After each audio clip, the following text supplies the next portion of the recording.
Horror Stories by Forest Secrets.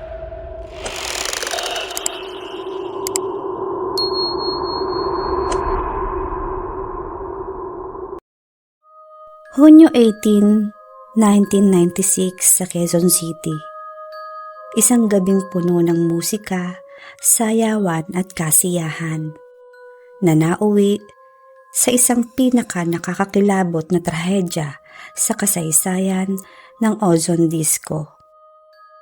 Mahigit 160 na katao ang hindi na nakalabas ng buhay at ayon sa mga nakaligtas, hanggang ngayon may mga sigaw pa ring naririnig sa lugar kung saan minsang nasunog ang disco. Ano nga ba talaga ang nangyari sa gabing iyon? At bakit sinasabi ng ilan na hindi lahat ng kaluluwa ay nakaalis sa Ozone Disco? Ang huling sigaw sa Ozone Disco. Taong 1996, mainit ang gabi sa Maynila. Karaniwan lang ang lahat sa labas ng Ozone Disco, isang sikat na tambayan noong 90s ng mga kabataan, estudyante at empleyadong gustong magpakawala ng stress matapos ang mahabang linggo. Araw noon ng Martes at nagkataon na graduation pa. Kaya naman, nagkaroon ng graduation party promo. Maraming estudyante ang nagpunta roon para mag-celebrate. May mga bagong graduate, may mga magkakaibigan, magnobyo, may mga unang beses pa lang makakaranas ng nightlife. At yun na din pala ang huli nilang sayaw para magsama-sama sa kamatayan. Hindi nila alam na iyon na pala ang huling gabi ng karamihan sa kanila. Bandang 12:00 ng madaling araw, punong-puno ang disco bar. Halos hindi magkamayaw ang mga tao sa sobrang siksikan. Mainit, maingay, at makapal ang usok ng sigarilyo at amoy alak sa paligid. Habang tumutugtog ng malakas ang kanta, walang nakapansin na may kakaibang amoy ng kumakalat. Parang nasusunog na wire. Sa una ay binaliwala lang nila iyon. Binaliwala ng mga tao. Subalit makalipas lang ang ilang minuto, ay may maliit ng apoy na sumiklab malapit sa DJ booth. At doon na nga nagsimula ang bangungot. Sa loob lamang ng ilang segundo, mabilis na kumalat ang apoy sa kisame na gawa sa madaling magliyab na materyales. Biglang nagdilim ang paligid. Nagpanik ang lahat ng mga tao. Nagsisigawan, nagtatakbuhan, at nagsiksikan sila patungo sa isang exit disco. Pero huli na ang lahat. Dahil ayon sa investigasyon, palabas pa lang ang pinto ng ozone, masikip na agad. At dahil paloob ang bukas nito, nahirapan ang mga taong itulak palabas habang sabay-sabay silang nag-uunahan. Ang iba ay nadapa, ang iba ay naipit, ang iba naman ay tinapakan. Habang desperadong makaligtas ang karamihan. Sa loob ng disco ay unti-unting napuno ng makapal na usok ang buong lugar. Marami ang hindi namatay sa apoy, kundi namatay sa suffocation. May mga magkakaibigang nagyayakapan na lamang ng matagpuan. May magkasintahan namang hindi na naghiwalay hanggang sa huli. At ayon sa ilang survivor, may mga taong sumisigaw ng "Buksan niyo ang pinto. Tulong, maawa kayo. Pero walang marinig sa sobrang gulo. Mailan namang nagtangkang magtago sa comfort room.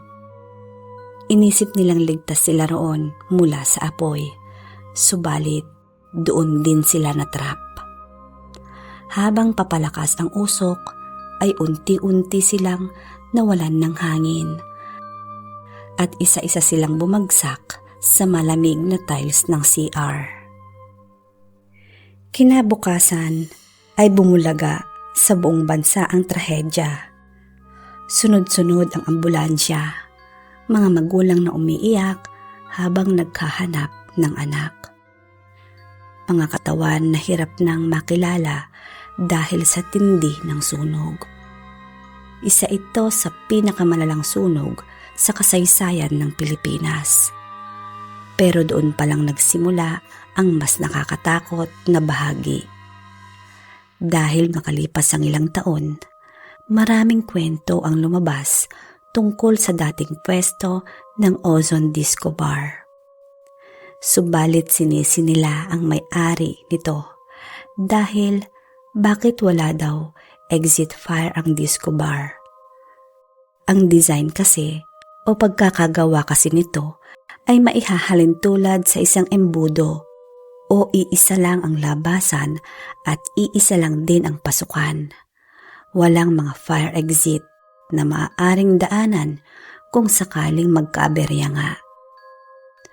Ayon pa sa mga construction worker na minsang nagtrabaho malapit sa lugar, may mga gabi raw na may naririnig silang tugtog, mahinang disco music, parang may nagpa-party. Pero kapag sisilipin nila ay wala namang tao.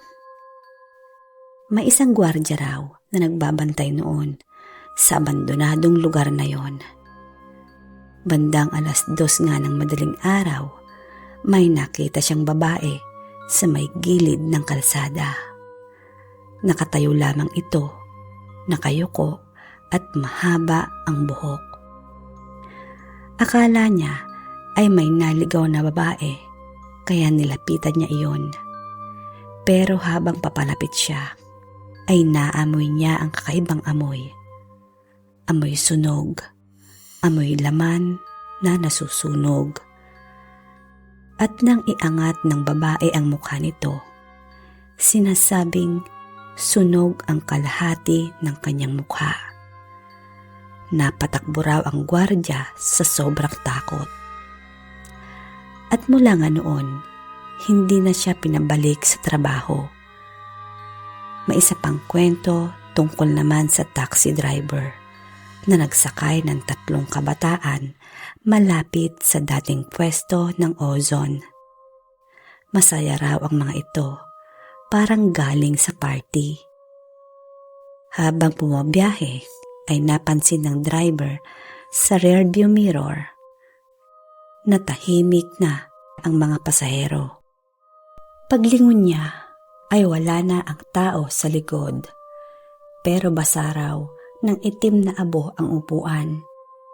May mga residente rin sa paligid nagsasabing may mga gabi raw na may naririnig silang mga nagsisigawan, nagtatakbuhan at pag-iyak at malakas na katok.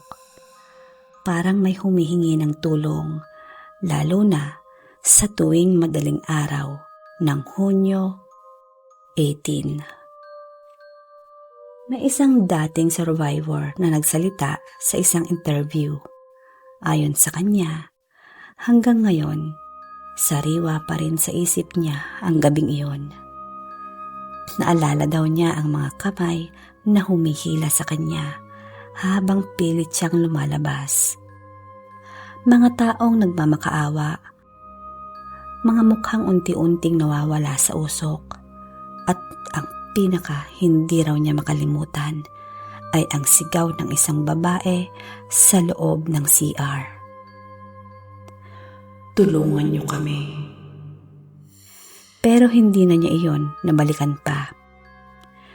Makalipas nga ang maraming taon ay na-demolish na ang Ozone Disco Bar. Subalit hindi nawala ang mga kwento. Para sa ilan, isa lamang itong urban legend. Pero para sa mga nakaligtas at sa mga nawalan ng mahal sa buhay, may parte ng gabing iyon ang hindi nila kailanman natapos. Dahil minsan daw, kapag dumadaan ka sa dating lugar ng Ozone ng 10 oras ng gabi at tumigil ka sandali, baka marinig mo rin ang may hinang tugtog, kasabay ng mga sigaw ng mga taong hindi na nakalabas pa. At sa dilim, parang may mga matang nakatitig, naghihintay na maalala muli ang kanilang huling sayaw. Ang kwentong ito ay hango sa totoong trahedya ng Ozone Disco Fire. Maraming buhay ang nawala at hanggang ngayon nga ay isa pa rin itong pinakamadilim na alaala sa kasaysayan ng Pilipinas. At kung nagustuhan mo ang kwentong ito, huwag kalimutang mag-like, subscribe at pindutin ang notification bell para sa marami pang kwentong kababalaghan at totoong misteryo.